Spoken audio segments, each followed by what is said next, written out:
Hi guys, Har Har Mahadev. Welcome to the mysterious 369 tarot. कैसे हो आप सभी? उम्मीद है आप सभी बहुत अच्छे होंगे और अपनी लाइफ में आगे बढ़ रहे होंगे। सो गाइस, हम देखने वाले हैं आपके पार्टनर की afternoon current energies, feeling, emotions आपके लिए क्या है। जेंडर का कोई इशू नहीं है, मेल फीमेल सभी इस रीडिंग को देख सकते हैं। और अगर आप मुझसे पर्सनल रीडिंग लेना चाहते हो, स्क्रीन पर व्हाट्सएप नंबर दिए गए हैं, आप उस पर कांटेक्ट कर सकते हो for love reading, health reading, career reading, सभी तरीके की रीडिंग्स मैं करती हूँ। सो लेट्स सी क्या आता है रीडिंग में। शुरू करते हैं। यूनिवर्स प्लीज़ बताइए, मेरे व्यूवर्स जिस पर्सन के बारे में सोच करके ये रीडिंग देख रहे हैं, उस पर्सन की afternoon current energies, feeling, emotions मेरे व्यूवर्स के लिए क्या है, प्लीज़ बताइए। Thank you. यहाँ पर 4 ऑफ पेंटिकल्स है, टॉरस, वर्गो एंड कैप्रिकॉर्न, वृषभ, कन्या और मकर राशि। We have 6 of cups, Cancer, Scorpion, Pisces, कर्क, मीन और वृश्चिक राशि। King of swords, Gemini, Libra, Aquarius, मिथुन, तुला और कुंभ राशि। 6 of swords, Gemini, Libra, Aquarius, मिथुन, तुला और कुंभ राशि।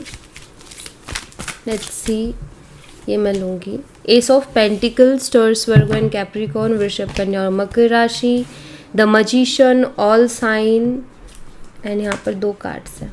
6 of wands, Aries, Leo and Sagittarius, मेष, सिंह और धनु राशि। And 7 of cups, Cancer, Scorpion, Pisces, कर्क, मीन और वृश्चिक राशि। ओके, यहाँ पर मैं कुछ आपकी एनर्जीज भी देख लेती हूँ। मेरे व्यूवर्स की एनर्जीज बताएं यूनिवर्स, मेरे व्यूवर्स की एनर्जीज क्या है, मेरे व्यूवर्स किस एनर्जी में है। यहाँ पर द चैरियट है एंड किंग ऑफ कप्स है।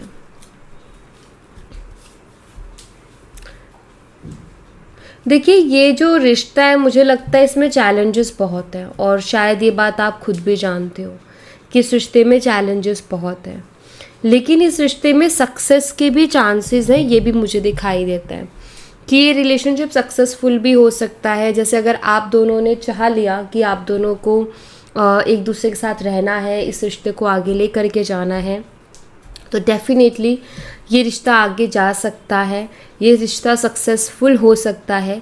लेकिन द चैरियट कार्ड ये भी बताता है कि इजी नहीं होगा, मतलब प्रॉब्लम्स बहुत से आएंगे, ऑब्स्टिकल्स बहुत से आएंगे, जो डिफरेंसेस है ना वो प्रॉब्लम्स क्रिएट करेंगे। ठीक है। दूसरा, यहाँ पर मुझे ये भी दिखाई देता है कि शायद आप इस इंसान से भी बहुत ज़्यादा प्यार करते हो, क्योंकि यहाँ पर किंग ऑफ कप्स की एनर्जी है। लेकिन एंड आई थिंक आप हमेशा उनको अंडरस्टैंड भी करते हो। जो भी प्रॉब्लम्स है शायद आप उनको भी अंडरस्टैंड कर रहे हो। ऐसा नहीं है कि आप चीज़ों को अंडरस्टैंड ही नहीं कर रहे हो, आप उनसे प्यार भी बहुत करते हो। इस वक्त मुझे लग रहा है कि आप रिलेशनशिप में, जैसे इंसान चैलेंजेस को फेस करता है ना, आई थिंक आप चैलेंजेस को फेस कर रहे हो। आपको कुछ चीज़ें समझ में भी नहीं आ रही हैं कि क्यों हो रही हैं, किस लिए हो रही हैं। देखो, जब भी ऐसी कोई दिक्कत होती है ना, तो समझ में इतनी जल्दी से आता नहीं है, क्योंकि हमें कोई रास्ता नहीं मिलता।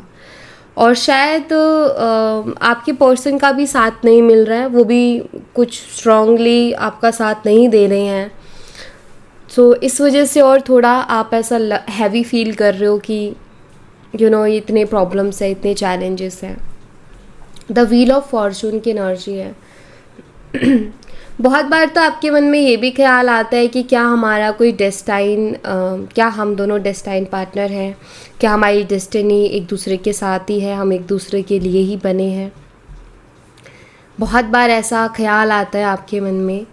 और द व्हील ऑफ फॉर्चून, आप चाहते हो कि चीज़ें बदलें, चेंजेस आएँ इस रिलेशनशिप में।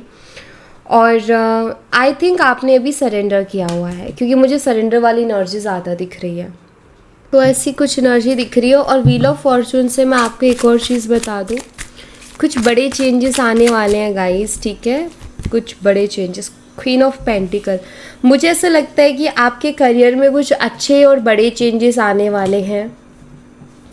ये मुझे दिखाई देता है। अगर आप प्रमोशन का ट्राई कर रहे थे तो वो हो सकता है, बट मुझे आपके करियर में कुछ अच्छे चेंजेस दिख रहे हैं। ओके, और डेफिनेटली यहाँ पर हैवी चेंजेस की एनर्जी, यहाँ पर 5 ऑफ पेंटिकल्स भी है।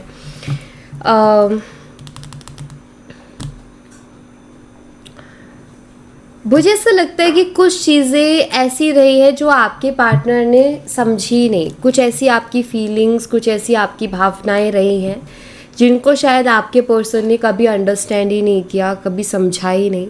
तो मुझे यहाँ पर दिखाई देता है कि वो कहीं ना कहीं आपके इमोशंस को भी समझेंगे, क्योंकि आई थिंक आप दोनों के बीच में सेपरेशन है और रीज़न यही है कि वो कभी भी अंडरस्टैंड नहीं करते चीज़ों को। आपके मन में क्या चल रहा है, आप कैसा फील कर रहे हो, आपको कैसा लग रहा होगा, शायद वो इन चीज़ों की परवाह नहीं करते हैं। इसी वजह से जो है शायद आप दोनों के बीच में भी बातचीत भी बंद है। ठीक है, उनको लगता है वो अपनी जगह सही है और आप चाहते हो कि एटलीस्ट मेरे बारे में भी थोड़ा सोचो, एटलीस्ट मेरी बातों को भी थोड़ा समझो, जहाँ ये हमेशा अपने ईगो को बीच में लेकर के आते हैं। बट मुझे दिख रहा है चेंजेस दिख रहे हैं। द व्हील ऑफ फॉर्चून का कार्ड बताता ही है वक्त बदलने को, तो ऑफ कोर्स चेंजेस यहाँ पर मुझे दिखाई दे रहे हैं। पता नहीं क्यों, बट यहाँ पर एक और मैसेज मिल रहा है मुझे इन आपके कार्ड्स के साथ कि ये पर्सन इन फ्यूचर बहुत रिग्रेट करने वाले हैं। ठीक है, कि इन्होंने आपको नहीं समझा, इन्होंने अपनी ईगो को प्रायोरिटी पर रखा, उसके आगे इन्होंने कुछ देखा ही नहीं, कुछ समझा ही नहीं। आई थिंक इस चीज़ का ये बहुत रिग्रेट करने वाले हैं इन फ्यूचर, मुझे ऐसा दिख रहा है। ठीक है, 4 ऑफ पेंटिकल्स को क्लैरिफाई कीजिए यूनिवर्स। 4 ऑफ पेंटिकल्स की एनर्जी यहाँ पर क्यों है, प्लीज़ बताइए। यहाँ पर एस ऑफ वॉन्ड्स है। ये पर्सन आपके साथ एक नई शुरुआत तो करना चाहते हैं, अट्रैक्टेड भी हैं आपकी तरफ और आपको पसंद भी करते हैं। ऐसा नहीं है कि उन्होंने इंटरेस्ट लूज़ कर दिया है या वो बोर हो गए हैं, मुझे ऐसा नहीं दिखाई देता। मैं यहाँ पर देख रही हूँ कि वो इंटरेस्टेड है आप में, अट्रैक्टेड है आपकी तरफ। ठीक है, लेकिन ये अपनी भावनाओं को छुपा रहे हैं, अपनी फीलिंग्स को छुपा रहे हैं, मुझे ऐसा दिखाई देता है। ठीक है, और शायद उसके पीछे रीज़न है कि एटीट्यूड दे रहे हैं वो, या वो कुछ शो कर रहे हैं इस चीज़ से कि उनको ही फ़र्क पड़ा है, या उनकी बात आप मान लो, या आप उनसे कोई क्वेश्चन ही ना करो। शायद वो इसलिए ऐसी चीज़ें कर रहे हैं कि जो हुआ लास्ट टाइम वो आप अगेन ना करो। ठीक है, जबकि आप अपनी जगह सही थे मे बी, लेकिन ये पर्सन वही ना, एक ज़िद्दी वाली एनर्जी की जहाँ इनको अपनी मनवानी है। तो समटाइम्स होता है ना कि कुछ लोग ऐसे होते हैं जिनकी खुद की गलती होती है लेकिन वो गलती एक्सेप्ट नहीं करते हैं। उनका क्या होता है कि वो खुद नाराज़ होकर के बैठ जाते हैं, सामने वाले को ये फील करवाते हैं कि मैंने कुछ गलत कर दिया बहुत बड़ा। तो वो सीन दिखता है कि अपनी फीलिंग्स को छुपा रहे हैं, अदरवाइज़ ये आपके बारे में सोचते हैं, आपकी तरफ अट्रैक्टेड भी है और इंटरेस्टेड भी है। ठीक है, 6 ऑफ कप्स को क्लैरिफाई कीजिए यूनिवर्स। 6 ऑफ कप्स की एनर्जी यहाँ पर क्यों है, प्लीज़ बताइए। 6 ऑफ कप्स की एनर्जी क्यों है यहाँ पर।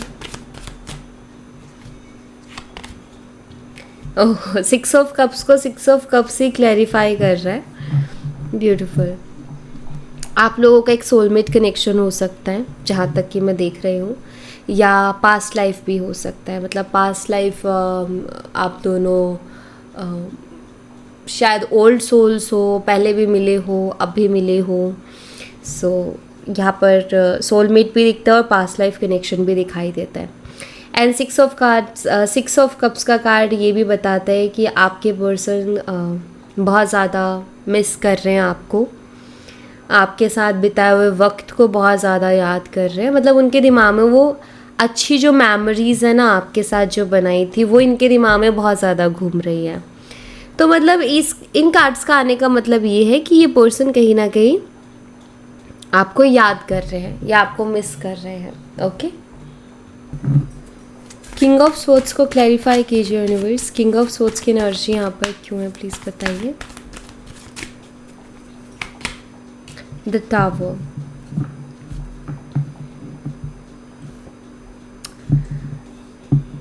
किंग ऑफ सोर्ड्स एक ऐसी एनर्जी है जहाँ आपके मन में डेफिनेटली होगा कि दे उसने जो मेरे साथ किया, क्या उसको उस चीज़ का एहसास है कि उसने गलत किया है। तो किंग ऑफ सोर्ड्स की एनर्जी ये है कि बिल्कुल उनको एहसास है, लेकिन वो कुछ भी उस बारे में बात नहीं कर रहे हैं, ना ये उसको एक्सेप्ट कर रहे हैं और ना उस चीज़ के लिए माफ़ी मांग रहे हैं। ठीक है, सो यहाँ पर मुझे ऐसा दिखाई देता है कि आपके पर्सन को एहसास तो है जो उन्होंने आपके साथ किया, लेकिन वो उसको जल्दी से एक्सेप्ट नहीं करना चाहते। उनको ऐसा लगता है कि अगर मैंने एक्सेप्ट किया तो सारी गलती मेरी हो जाएगी, या फिर वो खुद को दोषी नहीं मानना चाहते हैं, कुछ भी चीज़ों का खुद को ब्लेम नहीं करना चाहते। मुझे ऐसा उनके साथ दिखाई देता है। किंग ऑफ सोर्ड्स जैसे अंदर ही अंदर वो इस बात को जानते हैं कि जो वो आपके साथ कर रहे हैं या जो उन्होंने आपके साथ किया है वो चीज़ ठीक नहीं है, चाहे वो गोस्ट कर देना है, बात बंद कर देना है, या धोखा देना है, झूठ बोलना है। तो उनको फील तो होता है कि मैं गलत कर रहा हूँ उसके साथ, लेकिन वो उसको बाहर नहीं शो होने दे रहे। अंदर से जानते हैं वो इस बात को, लेकिन वो एक्सेप्ट नहीं करना चाहते, ऐसा मुझे दिख रहा है। ठीक है, एक्सेप्ट ना करने के पीछे बहुत से रीज़न्स हो सकते हैं, लाइक उनका ईगो। दूसरा, उनको लगता है कि अगर मैंने एक्सेप्ट की तो मुझे फिर माफ़ी भी मांगनी पड़ेगी, और हर बार फिर मुझे उस चीज़ के लिए टॉन्ट दिए जाएंगे। आई थिंक ये रीज़न्स है जिसकी वजह से एक्सेप्ट नहीं करना चाहते। 6 ऑफ सोर्ड्स को क्लैरिफाई कीजिए यूनिवर्स, 6 ऑफ सोर्ड्स की एनर्जी यहाँ पर क्यों है। यहाँ पर नाइट ऑफ सोर्ड्स है।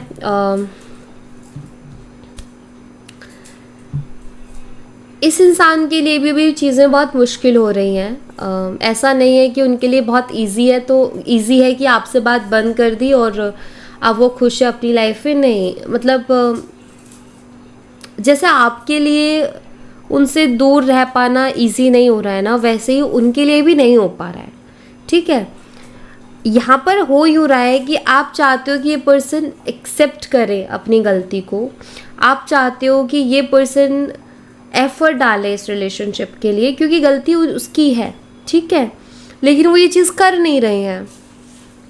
उनका ये कि मुझे एक्सेप्ट ना करना पड़े, बल्कि आप भी उनके साथ रहना चाहते हो, वो भी आपके साथ रहना चाहते हैं, लेकिन एक्सेप्ट नहीं करना चाहते वो। ऐसा मुझे यहाँ पर दिखाई देता है, और उसके चक्कर में ये परेशान भी बहुत हो रहे हैं।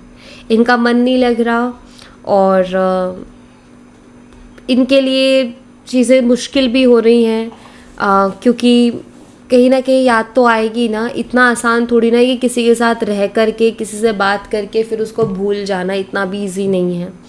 ऑफ कोर्स जिस टाइम बात करते थे उस टाइम तो ऑफ कोर्स याद आएगी। तो ऐसी चीज़ें मुझे दिखाई देती हैं कि वो बहुत बेचैन से हैं, उनका मन शांत नहीं है, अंदर से बहुत बेचैन है, लेकिन ज़िद्दी बहुत है। ठीक है, एस ऑफ पेंटिकल्स को क्लैरिफाई कीजिए यूनिवर्स, एस ऑफ पेंटिकल्स की एनर्जी यहाँ पर क्यों है, प्लीज़ बताइए। यहाँ पर जजमेंट की एनर्जी है, और 3 ऑफ सोर्ड्स भी है। आपकी पर्सन के दिमाग में ऐसा चल रहा है कि क्या आप उनको माफ़ कर पाओगे, क्योंकि वो अंदर से, वो बेशक आपके सामने एक्सेप्ट नहीं कर रहे, लेकिन अंदर से वो इस बात को जानते हैं कि उनकी वजह से आपको बहुत ज़्यादा तकलीफ़ हुई है, उनकी वजह से आप बहुत ज़्यादा हर्ट हुए हो। तो कहीं ना कहीं उनके मन में चल रहा है कि क्या आप उन्हें माफ़ कर पाओगे, या आप उन्हें कभी माफ़ करोगे, और क्या आप उनको सेकेंड चांस दोगे। तो वो चीज़ भी उनके दिमाग में चल रही है। शायद उनका ये है कि आपको अप्रोच करने से वो इसलिए भी डर रहे हैं, या आगे से एफर्ट लेने से भी इसलिए डर रहे हैं कि क्या पता आप उन्हें माफ़ी ना करो। ठीक है, क्या होता है कि बहुत बारी ना इंसान ये सोचता है कि अगर मैं कोई अप्रोच भी करूँ ना तो उसका मुझे मेरे फेवर में रिज़ल्ट मिले। बहुत बार लोग ऐसा भी सोचते हैं कि अगर मैं किसी से जाके माफ़ी मांगूँ ना तो वो माफ़ भी करे और मेरे साथ अच्छे से बॉन्ड भी बनाए। ठीक है, बट इनको डर किस बात का है, इनको डर इस बात का है कि अगर ये आए आपके पास माफ़ी मांगी और आपने ये भी बोल दिया चलो माफ़ किया लेकिन मुझे तुमसे बात नहीं करनी, तो उनके ईगो को हर्ट कर देगा। तो वो चीज़ फिर उनको ना ऐसा बर्दाश्त ही नहीं होगी, या फिर अगर आप उनको माफ़ नहीं करोगे तो भी वो चीज़ मतलब वो गिल्ट में नहीं जाना चाहते हैं, ऐसा मुझे दिख रहा है कि वो गिल्ट में नहीं जाना चाह रहे, वो रिग्रेट में नहीं जाना चाह रहे, मतलब वो इन चीज़ों से बच रहे हैं। और मैंने यहाँ पर थोड़ी देर पहले आपको बताया था कि इन फ्यूचर ये पर्सन रिग्रेट करेंगे, तो इट मीन्स अभी ये रिग्रेट कहीं ना कहीं गलती का एहसास है, लेकिन रिग्रेट नहीं कर रहे हैं वो, और ना गिल्ट में है। और उनको लगता है कि अगर उन्होंने अप्रोच की तो वो रिग्रेट में जाएंगे और गिल्ट में भी जाएंगे, तो वो जाना नहीं चाह रहे हैं। तो मुझे इनका ऐसा कुछ सीन दिख रहा है, ज़िद्दी है, ईगोस्टिक है। द मैजिशियन एनर्जी को क्लैरिफाई कीजिए यूनिवर्स, द मैजिशियन एनर्जी यहाँ पर क्यों है प्लीज़ बताइए। यहाँ पर डेथ एनर्जी है, एक अननोन सा फियर है आपके पर्सन के मन में, एक अननोन सा फियर, मतलब आप इसको क्या कहोगे, उनको डाउट हो रहा है आपके ऊपर, लेकिन ऑफकोर्स मतलब ऐसा लग रहा है, एक होता है ना अज्यूम करना कि क्या पता उसकी लाइफ में अभी इस वक्त कोई और हो, क्या पता वो किसी और को पसंद कर रही हो या कर रहा हो, किसी और से बात कर रही हो, लाइक एक है ऐसा उनके मन में, ठीक है। क्योंकि उनको ना विश्वास नहीं हो रहा कि आप उनसे इतने टाइम से दूर हो, क्योंकि उन्होंने अब तक ये देखा है कि आप उनसे दूर नहीं रह सकते हो, बट उन्होंने ये नहीं देखा कि आप उनसे दूर भी रह सकते हो। तो इसलिए ये चीज़ उनको हज़म नहीं हो रही है, और उनको ऐसा है कि शायद कोई और है आपकी लाइफ में, या शायद किसी और से बातचीत हो रही है, इस वजह से आप उनके बिना रह पा रहे हो, ठीक है। ऐसे डाउट्स आ रहे हैं आपके पर्सन को आपके लिए, जो कि जिसका कोई सबूत नहीं है, जिसकी कोई उनको मतलब आप ये कह सकते हो कि एक है बस मन में एक शंका है, लेकिन उसका कोई प्रूफ नहीं है। 6 ऑफ वॉन्ड्स को क्लैरिफाई कीजिए यूनिवर्स, 6 ऑफ वॉन्ड्स की एनर्जी यहाँ पर क्यों है प्लीज़ बताइए। यहाँ पर द फूल एनर्जी है, उनको ना डर लग रहा है कि कहीं वो आपको अप्रोच करके फूल ना बन जाए, कहीं आपको अप्रोच करके अपनी इंसल्ट ना करवा ले, उनको ऐसा डर लग रहा है। आई थिंक उनको अपनी इंसल्ट से डर लग रहा है, उनको डर है कि आप कुछ ऐसा ना बोल दो कि उनको इंसल्ट हो जाए। आई थिंक इमेज कॉन्शियस है बहुत ज़्यादा, या छोटी छोटी बातें सेंसिटिव है, छोटी छोटी बातें सह नहीं पाते, ले नहीं पाते अपने ऊपर, तो इनके ये भी रीज़न्स है अप्रोच ना करने के, क्योंकि इनको डर है कि कहीं मैं बेवकूफ़ ना दिखूं, ठीक है, और कहीं मेरा पोपट ना बन जाए, तो इस तरीके के इनके मन में डर है। तो अब ये डर है तो एहसास तो होगा ही ना कि मैंने भी तो कुछ चीज़ें बहुत गलत की हैं, और उसमें चांसेस है कि सामने वाला मेरे ऊपर भड़केगा, उसमें चांसेस है कि सामने वाला मुझे 10 बातें सुनाएगा। तो वो जानते कि अगर ऐसा मेरे साथ कोई करता तो मैं उसको 10 बातें सुनाता, तो इसीलिए उनकी हिम्मत ही नहीं हो रही है आपकी तरफ आने की। 7 ऑफ कप्स को क्लैरिफाई कीजिए यूनिवर्स, 7 ऑफ कप्स की एनर्जी यहाँ पर क्यों है प्लीज़ बताइए। यहाँ पर चैरियट है, इनको बड़ा मुश्किल लग रहा है आपकी तरफ आना इस वक्त। देखिए इस ऑफकोर्स ये ना आपकी तरफ आ पा रहे हैं, ना ये सुख चैन से रह पा रहे हैं, तो इनके लिए प्रॉब्लम तो हो ही रही है। अब इनका सोचना ये है कि बहुत से लोग, सबकी ज़िंदगी में बहुत से लोग आते हैं, तो इनका भी ये रहा है कि मैंने कभी किसी के लिए ऐसा फील नहीं किया जैसा मैं उसके लिए फ़ील कर रहा हूँ। मेरा मन भी है उधर जाने का, लेकिन मैं जा भी नहीं रहा हूँ, मुझे क्यों इतना फ़र्क पड़ रहा है उससे। तो ये क्वेश्चन बहुत ज़्यादा है, क्योंकि इनको आपसे फ़र्क पड़ रहा है और बहुत ज़्यादा पड़ रहा है। यहाँ पर चैरियट एनर्जी भी है, और इस वक्त इनको एक्शन बहुत चैलेंजिंग लग रहा है। मतलब आप कह सकते हो कि डर रहे हैं आपका सामना करने से। मेन डर इनका यही है कि आप उनके ऊपर भड़कोगे और आप उनको बहुत कुछ सुना दोगे, ये इनका एक मेन डर मुझे यहाँ पर दिखाई देता है।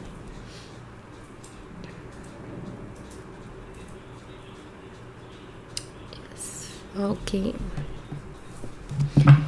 नेक्स्ट एक्शन क्या है यूनिवर्स इस पर्सन का? नेक्स्ट एक्शन क्या होगा मेरे व्यूवर्स के लिए, प्लीज़ बताइए। 3 ऑफ पेंटिकल्स है, the magician and page of coins.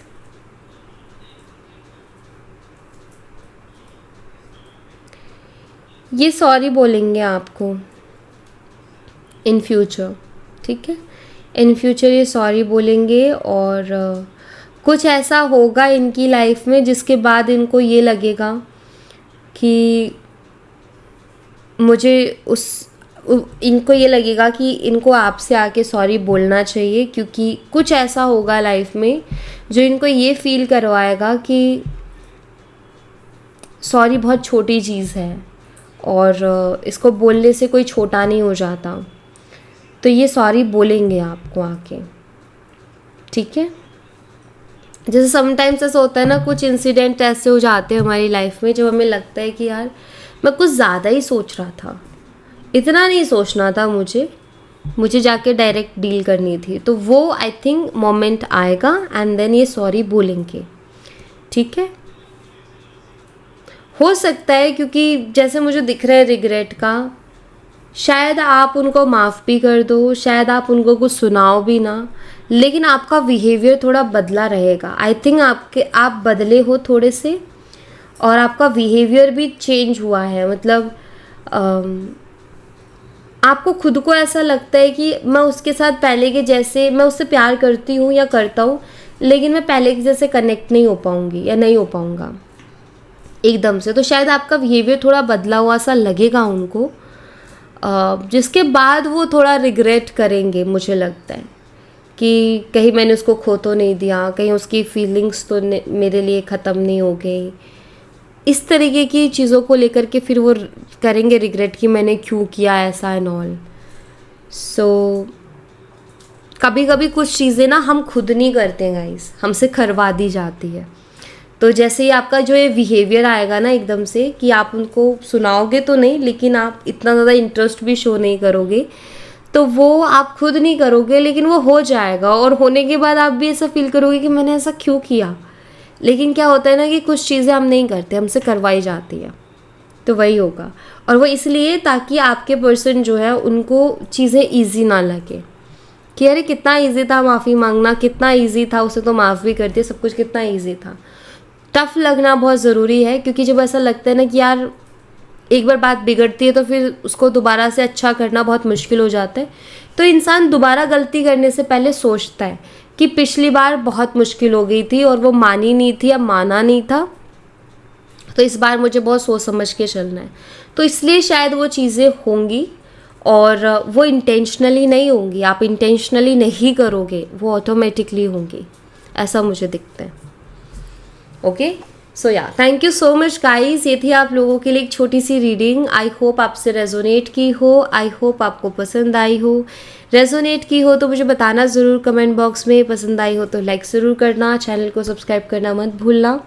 मैं मिलती हूँ आपसे नेक्स्ट रीडिंग में, तब तक अपना ख्याल रखें। Bye bye, take care, see you again.